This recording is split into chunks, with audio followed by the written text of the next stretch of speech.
Welcome back to another technical video. Today we're going to be going through your question, answering it, and hopefully finding that solution.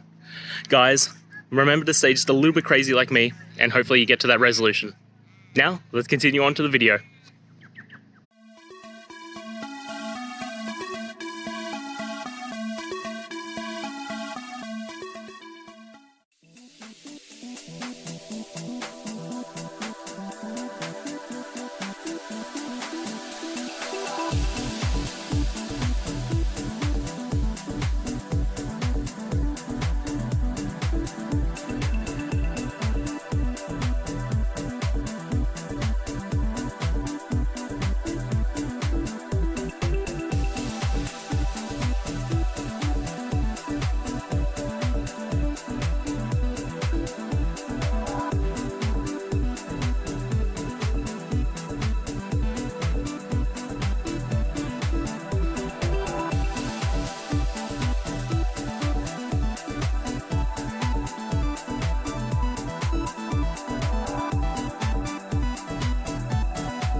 I hope that video helped find the resolution that you're looking for.